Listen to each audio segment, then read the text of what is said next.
வணக்கம் my dear zonemates, welcome to Shafi zone. நான் உங்க ஷஃபி அண்ட் இன்னைக்கு நம்ம பார்க்க போறது பண்ணுவோவா கண்ணாடி மாதிரி இருக்க நம்ம உறவுல சின்னதா ஒரு விரிசல் கூட விழக்கூடாது. சின்னதா நீங்க வாங்க, நம்ம ரெண்டு பேரும் தனியா உட்காரு. எனக்கு பிடிச்சிருக்கு, நீங்க உட்காருங்க. சட்ட கிழிஞ்சிருந்தா தச்சு முடிச்சிடடா, நெஞ்சு கிழிஞ்சிருக்கு எங்க முறையிடடா. பல வருஷம் ரிலேஷன்ஷிப் வெறும் ஒரு வரியில சுக்குநூறா உடஞ்சு போச்சு. I would choose Veena. ஏன்டா அந்த 15 நாள் முன்னாடி வரலன்னு சொல்லிட்டு நான் படுற அவஸ்தை இருக்கே.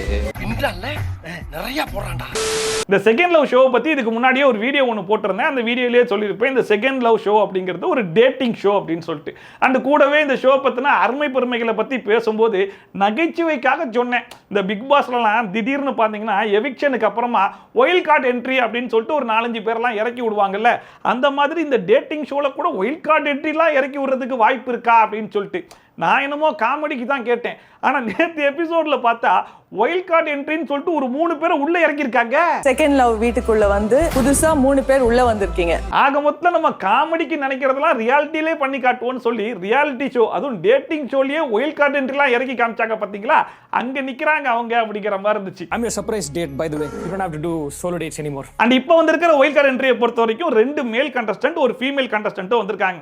எதுக்காக இந்த 3 கண்டஸ்டன்ட் இப்போ உள்ள வந்திருக்காங்கன்னு சொல்லி கேட்டிங்கன்னா, இந்த ஷோவை ஆரம்பிக்கும் போது மொத்தமாக 12 பேரோட ஆரம்பிச்சாங்க. 6 மேல் கண்டஸ்டன்ட் 6 ஃபீமேல் கண்டஸ்டன்ட்னு. இவங்கெல்லாம் பழகி பார்த்து யாராச்சும் செட் ஆகிற மாதிரி இருந்துச்சுன்னா இந்த ஷோவில் நீங்கள் கண்டினியூ பண்ணலாம். ஒருவேளை ஒரு லெவலுக்கு மேலே யாருமே செட் ஆகிற மாதிரி தெரியலன்னா எவிக் பண்ணி வெளியே தூக்கி எரிஞ்சிருவாங்க. இதான் ஷோவுடைய கான்செப்ட். தெரியல, பிகாஸ் எல்லாருக்கும் வைப் கனெக்ட் ஆகுது இல்லையா. அந்த பேசிஸ்ல பாத்தீங்கன்னா இப்போ வரைக்கும் 3 பேர் எவிக்ட் ஆயிருக்காங்க. ஒருத்தர் நம்ம எல்லாருக்கும் தெரிஞ்ச Azeem. Wonderful and a happy life. Thank you so much, man. Thank you. ரெண்டாவது ராஜான்னு சொல்லிட்டு இன்னொரு மேல் contestant. Thank you Raja. Thank you so much. இன்னொருத்தவங்க பாத்தீங்கன்னா ஈடன் அப்படின்னு சொல்லிட்டு ஒரு ஃபீமேல் கண்டஸ்டன்ட். ஸோ இப்போதைக்கு 2 மேல் ஒரு ஃபீமேல் அப்படின்னு சொல்லிட்டு 3 பேர் வெளியே போயிருக்கிறதுனால அவங்கள காம்பன்சேட் பண்றதுக்காக 2 மேல் ஒரு ஃபீமேல் கண்டஸ்டன்ட் சொல்லிட்டு ஒயில் கார்டுல உள்ள இறக்கிருக்காங்களா. அண்ட் இதுக்கு முன்னாடி இருந்த 12 கண்டஸ்டன்ட்ல நம்ம எல்லாருக்கும் தெரிஞ்ச முகமா இருந்ததே அஜீம் மட்டும்தான். அந்த மனுஷனை எவிக் பண்ணி வெளியே தூக்கி எறிஞ்சதுனால எல்லாருமே புது முகமாவே இருந்தாங்களா. அதனாலேயே ஒயில் கார்டு என்ட்ரில நம்ம எல்லாருக்கும் பழக்கப்பட்ட இன்னொரு முகத்தையும் உள்ள இறக்கணும் அப்படின்னு சொல்லி இறக்கி வச்சிருக்காங்க. இவர் யாருன்னு சொல்லி கேட்டீங்கன்னா, இவர் இதுக்கு முன்னாடி பிக் பாஸ்லயும் கண்டஸ்டன்டா வந்திருக்காப்ல. பேசுறதுக்கே கஷ்டப்பட்ட பையன் தான், ஆனா இன்னைக்கு பேசுறதா என் பொழப்பு, என் வாழ்க்கை. எஸ், ஆர்ஜே பிராவோ இதுக்கு முன்னாடி பிக் பாஸ்ல வந்து பயங்கரமா கலக்கிட்டு போனார் இல்லையா, அதே கண்டஸ்டன்ட்டை இப்ப செகண்ட் லவ்ல இறக்கி வச்சிருக்காங்க. செகண்ட் லவ்ல எப்படி ஆர்ஜே பிராவோ அப்படின்னு சொல்லி கேட்டீங்கன்னா, இந்த மனுஷனுக்கும் ஃபர்ஸ்ட் லவ் பிரேக்கப் ஆனதுனால செகண்ட் லவ் தேடி வந்திருக்காராம். லைஃப்ல மட்டும் ஜெயிச்ச என்ன லவ்லயும் ஜெயிக்க முடியும் அப்படிங்கிற ஒரு தன்னம்பிக்கையில வந்திருக்காராம். லைஃப்ல எனக்கு எதுவும் ஈஸியாலாம் கிடைச்சிடலங்க, ரிலேஷன்ஷிப்லயும் அதேதான். இதுக்கு முன்னாடி இருந்த கண்டஸ்டன்ட்ஸ்லாம் அவங்களுடைய ஃபர்ஸ்ட் லவ் பத்தி கொஞ்சம் டீடைல்டாவே சொல்லியிருந்தாங்க இல்லையா. பட் ஆர்ஜே பிராவோ இப்பதான் ஒயில் கார்டு என்ட்ரில உள்ள வந்திருக்காருங்கிறதுனால லைட்டா சின்னதா தான் சொல்லியிருக்காப்ல. பல வருட காதலாம் சின்னதா ஒத்த வரியில அது முறிஞ்சு போச்சு அப்படிங்கிற மாதிரி சொல்லியிருக்காப்ல. ஸோ அவருடைய ஸ்டோரி எப்பேற்பட்ட ஸ்டோரி அப்படிங்கிறதெல்லாம் போக போக நம்ம அவர்கிட்ட தான் கேட்டு தெரிஞ்சுக்கணும் போல. பல வருஷம் ரிலேஷன்ஷிப் வெறும் ஒரு வரியில சுக்குநூறா உடஞ்சு போச்சு. ஆனா ஆர்ஜே பிராவோ எவ்வளவு லக்கியான பர்சன் சொல்லி கேட்டீங்கன்னா, பிக் பாஸ்லயும் சரி செகண்ட் லவ் ஷோலையும் சரி ரெண்டுலயும் அந்த மனுஷனுக்கு ஒரு பயங்கரமான ஒற்றுமை இருக்கு. என்னன்னு கேக்குறீங்களா, அங்கேயும் ஒயில் கார்டா தான் வந்தாப்ல, இங்கேயும் ஒயில் கார்டா தான் வந்திருக்காப்ல. அதனால இதுக்கப்புறம் அவர் ஆர்ஜே பிராவோ கிடையாது, ஒயில் கார்டு பிராவோ. லைஃப்லயும் ஜெயிச்சு லவ்லயும் ஜெயிக்க முடியாதா என்ன? அண்ட் பிக் பாஸ் ஷோவை ஃபாலோ பண்ற பல பேருக்கு கண்டிப்பா தெரிஞ்சிருக்கும், ஆர்ஜே பிராவோ பிக் பாஸ்ல ஒயில் கார்டு என்ட்ரில உள்ள போயிருந்தாலும் பெருசா ஒரு இம்பாக்ட் கிரியேட் பண்ணாரான்னு சொல்லி கேட்டா பெருசா அந்த அளவுக்குலாம் பண்ணல. அதனாலேயே பாதிலேயே எவிக்டா இந்த மனுஷன் வெளியே வந்துட்டாப்ல. பட் செகண்ட் லவ் ஷோவை பொறுத்த வரைக்கும் அப்படிலாம் கிடையாதுங்க. உள்ள இறக்கி விட்ட உடனே heavy பெர்ஃபார்மன்ஸ்லாம் பண்றாப்ல. As of now, no one is single except Sindhuri. எனக்கு தெரிஞ்சு அவருக்கான சரியான தளங்கிறது பிக் பாஸ் இல்ல போல, செகண்ட் லவ் ஷோ தான் போல.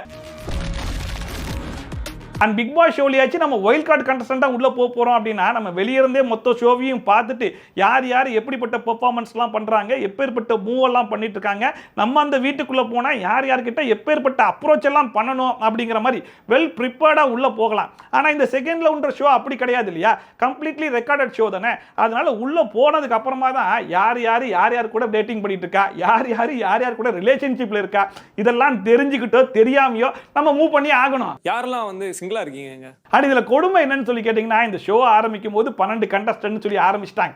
ஸோ உள்ளே போனவங்களுக்கு இந்த 6 பசங்கள்ல இருந்து யாராச்சும் ஒரு ஆளை தான் சூஸ் பண்ணணும் போல இருக்கு அப்படிங்கிற மாதிரி பெண்கள்லாம் நினைச்சிருப்பாங்க. அதே மாதிரி பாய்ஸ் பார்த்தீங்கன்னா இந்த கேர்ள்ஸ்ல இருந்து யாரோ ஒருத்தங்களை தான் நம்ம வந்து செட் பண்ண போறோம் அப்படிங்கிற மாதிரி அவங்க ப்ரிப்பேர் பண்ணி போயிருப்பாங்க. இப்படி ஒயில்ட் கார்டு என்ட்ரிலலாம் உள்ள வருவாங்கன்றத நம்மள மாதிரியே அவங்களும் எதிர்பார்த்திருக்க மாட்டாங்க இல்லையா? ஸோ இப்போ ஒரு 2 வாரம் கடந்தாச்சு. இந்த 2 வாரத்தில் யாராச்சும் ஒருத்தர் யார் கூடயாச்சும் கொஞ்சம் நெருக்கமாக இருப்பாங்க. சரி ரைட், இவனை செட் பண்ணியாச்சு, கடைசி வரைக்கும் இவன் கூடயே டிராவல் பண்ணலாம் அப்படிங்கிற மாதிரி மைண்ட் செட்டில் இருக்கிறவங்க புதுசா ஆட்களை இறக்கி விட்ட உடனே சரி ரைட் நம்ம இவங்களையும் டேட் பண்ணி பார்க்கலாமோ அப்படிங்கிற மாதிரி களத்தில் இறங்குறதுக்கான வாய்ப்பும் இருக்கிறது. இது மாதிரி சேர்ந்து ஏதாவது பண்ணும்போது நல்லா இருக்குல்ல?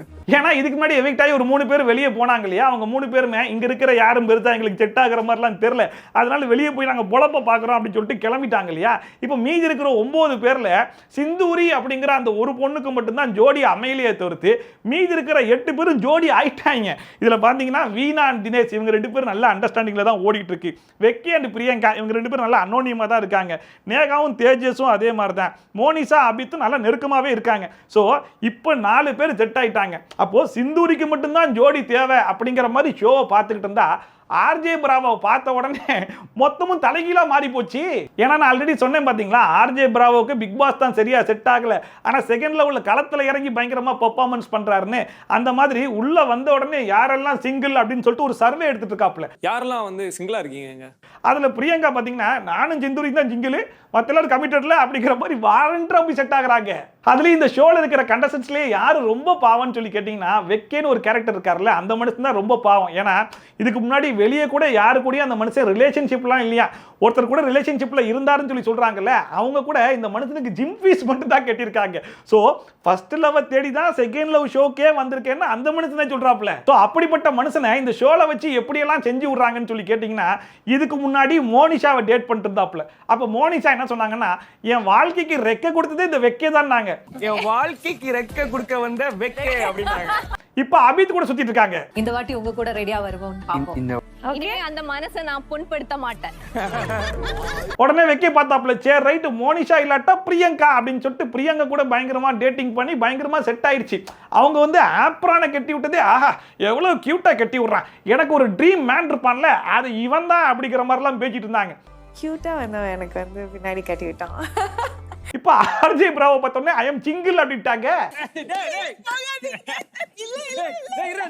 ஆக மொத்தத்துல வெக்கையோட நிலைமை தான் ரொம்ப துக்கமா போயிட்டு இருக்கு. I never expected. அண்ட் எனக்கு தெரிஞ்சு சிந்தூரி அப்படிங்கிற கேரக்டர் இருக்காங்க இல்லையா, அவங்க வந்து இந்த ஷோவை ஒரு ஆப்பர்ச்சுனிட்டியா பார்த்து தான் உள்ள வந்திருக்காங்கன்னு நினைக்கிறேன். இந்த ஷோ மூலியமா ஒரு ஃபேம் கிடைச்சா அந்த ஃபேமை வெளியே கொண்டு போய் யூஸ் பண்ணிக்கலாம்னு நினைக்கிறாங்க போல இருக்கு. ஏன்னா இந்த ஷோ வந்து ஒரு டேட்டிங் ஷோ அப்படிங்கிறதுலாம் தெரிஞ்சு தான் உள்ள வந்திருப்பாங்க. பட் உள்ள வந்ததுக்கு அப்புறமா யாரு கூடயும் பெருசா டேட் பண்ற மாதிரி தெரியல, யார்கிட்டயும் இன்ட்ரெஸ்ட் காமிக்கிற மாதிரி தெரியல. இப்போ வரைக்கும் அவங்க தான் தனியா இருந்தாங்க. ஒயில்ட் கார்டு என்ட்ரில உள்ள வந்த பிராவோ கிட்ட நிறைய பேர் இன்ட்ரெஸ்ட் காமிச்சாலும் இவங்க பெருசா இன்ட்ரெஸ்ட் எல்லாம் காமிக்கிற மாதிரி தெரியல. காப்பாத்தவே வேணாம், நானே காப்பாத்திப்பேன். அதனால அடுத்த எவிக்ஷன் இவங்களா தான் இருப்பாங்கன்னு நினைக்கிறேன். நான் என்ட்ரி ஆகும்போது நீங்க என்ன யோசிங்க? Judgment wise not my type. Not your type. Not my type. And இந்த ஒயில்ட் கார்டு என்ட்ரிக்கு முன்னாடி வரைக்கும் ஸ்டேட்டஸ் எப்படி இருந்துச்சு அப்படிங்கறத சொல்லியிருந்தேன் இல்லையா, ஆனா ஒயில்ட் கார்டு என்ட்ரிக்கு அப்புறமா ஸ்டேட்டஸ் எப்படி தெரியுமா மாறி இருக்கு. வெக்கேக்கு பிரியங்கா மேல இன்ட்ரெஸ்ட், ஆனா பிரியங்காக்கு புதுசா வந்திருக்கிற பிராவோ மேல இன்ட்ரெஸ்ட், ஆனா பிராவோக்கு சிந்தூரி மேல இன்ட்ரெஸ்ட், சிந்தூரிக்கு யாரு மேலயும் இன்ட்ரெஸ்ட் இல்ல அப்படிங்கிற மாதிரி கதை போயிட்டு இருக்கு. நீங்க எங்க வாங்க, நம்ம 2 பேரும் தனியா உட்காருவோம். அப்ப நான் வரல, அவங்க தான் வராங்க. அண்ட் இந்த விஷயத்தை இன்னொரு பெர்ஸ்பெக்டிவ்ல யோசிச்சு பார்த்தா சிந்தூரிக்கு தான் பெருசா யாரு மேலயும் இன்ட்ரெஸ்ட் இல்லையே தவிர்த்து அங்க இருக்கிற நிறைய பேருக்கு சிந்தூரி மேல இன்ட்ரெஸ்ட் இருக்கு. அதுலயும் குறிப்பா ஒயில்ட் கார்டு என்ட்ரியா உள்ள வந்திருக்கிற பிராவோக்கே சிந்தூரி மேல இன்ட்ரெஸ்ட் இருக்கிறதுனால நம்ம சிந்தூரியை ஹோல்ட் பண்ணிப்போம். ஆனா வெக்கே சும்மா தான் இருக்காப்ல. அப்ப தொக்கா தூக்கு அப்படின்னு சொல்லி வெக்கையை தூக்குறதுக்கான வாய்ப்பு கூட நிறைய இருக்கு.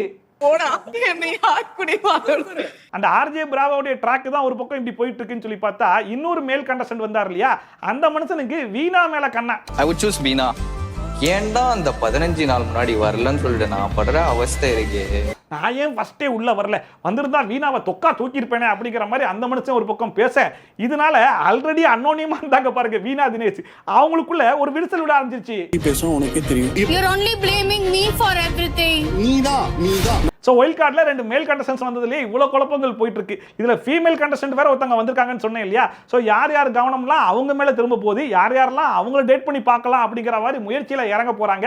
அதனால யார் யாருக்குள்ள விரிசல் வரப்போகுது அப்படிங்கிறதெல்லாம் அவங்க பொறுத்திருந்து தான் பார்க்கணும். இதில் யார் பாவம்னு சொல்லி பார்த்தீங்கன்னா வெக்கே தான். இப்போ அந்த மனுஷனுக்கு தான் எந்த ஜோடியும் இல்லை, அதனால அந்த மனுஷன் அந்த ஃபீமேல் கண்டஸ்டன்ட் பக்கம் திரும்பதுக்கான வாய்ப்புகள் நிறைய இருக்கு. இருந்தாலும் அந்த மனுஷனுடைய லக்கா என்னவோ தெரியல, அவர் யார் யாரெல்லாம் சூஸ் பண்றாரோ அவங்களெல்லாம் யாராச்சும் ஒருத்தவங்க கொத்திட்டு போயிடுறாங்க. யார் அந்த நபர்? சொன்னா வந்துடுறேன், இல்லைன்னா வரமாட்டேன். ஸோ ஆனால் இன்னைக்கு இந்த வீடியோ பற்றி கொஞ்சமாக என்ஜாய் பண்ணியிருப்பீங்க நம்புறேன். ஒருவேளை என்ஜாய் பண்ணிங்கன்னா அதை மறக்காம கமெண்ட் செக்ஷனில் சொல்லுங்க. அண்ட் இதே மாதிரி ட்ரோல்ஸ் அண்ட் ரிவ்யூஸ்லாம் கண்டிப்பாக பார்க்க நினைச்சீங்கன்னா மறக்காம சப்ஸ்கிரைப் பண்ணிட்டு பக்கத்தில் கூடிய பெல்லைக்கான டான் தட்டி விட்டீங்கன்னா நான் போடுற வீடியோ நோட்டிஃபிகேஷன் டான் டைம் கொஞ்சம் சேரும். ஸோ மீண்டும் சூப்பரான வீடியோட, சூப்பரான ரிவ்யூவோட, சூப்பரான ட்ரோலோட சந்திக்கலாம். தென் பை ஃப்ரம் ஷாஃபி, டாடா, பாய் அண்ட் டேக் கேர்.